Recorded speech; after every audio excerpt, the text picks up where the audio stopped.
كان نفسي أجل الموضوع لحد الصبح بس مش قادر بصراحة. بقلب في السوشيال ميديا كده، في واحد من صناع المحتوى في مجال العربيات فتح لايف امبارح نص ساعة.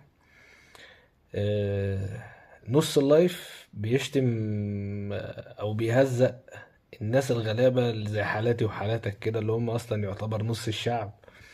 انت مش لاقي تاكل، انت غلبان، تركب عربية ليه، تجيب عربية بالقسط ليه؟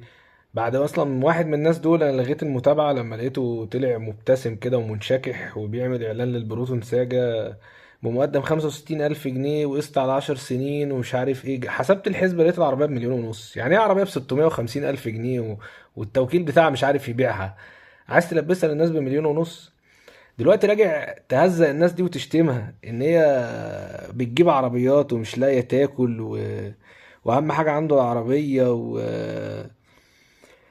وانت شحات يا ابو فانيلا، يا اللي خارج من كتاب. ايه يعني ايه خارج من كتاب؟ يعني ده شرف لاي حد ان يخش كتاب ولا يدخل ابنه كتاب ولا مش عارف تجوز بنت. انت مالك يا عم بخصوصيات الناس؟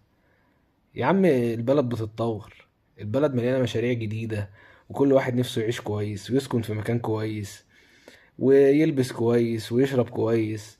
وايه المشكلة يعني لما يجيب عربية شكلها كويس؟ مش احسن ما يجيب كنبة تعطل اكتر ما تمشي؟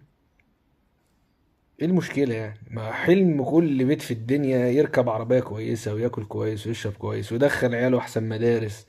مش كده يعني انت المفروض واجهة واحد سافر دول كتير وشاف مصانع عربيات وشاف الدنيا عايشة ازاي. اه يا عم بره بيركبوا موتوسيكلات ومكن ومواصلات وكل حاجة، بس ما ايه المشكلة يعني؟ ويعني ايه عنده انسان صاني تحت البيت؟ مش فاهم يعني مالها النسان الصاني؟ عربية عملية وجميلة وبتقضي الغرض وكل حاجة. الناس بتجيب العربية عشان تخدمها. العربية بقتش رفاهية، العربية بقت أساسية. لما يبقى واحد ساكن في مكان مقطوع ما فيهوش مواصلات وعشان يركب اوبر بالشيء الفلاني، لو عمل حسبة في الشهر هيركب مواصلات بكام، هيلاقيها بالقسط بتاعه لو هو ساكن في مكان كويس. فانا بصراحة مش حابب اشوفك تاني، وانا لاغي المتابعة من زمان. دلوقتي هيبقى بلوك الحمد لله. ومش مهم، انا مش مهم اوصل، انا كده كده عامل المحتوى بتاعي عشان خاطر افيد الناس. يعني يوم ما عملته اخويا اقنعني نعمل محتوى، وانا عملته بنية اللي انا افيد الناس، والحمد لله راضي يا عم بالشوية الصغيرين اللي عندي.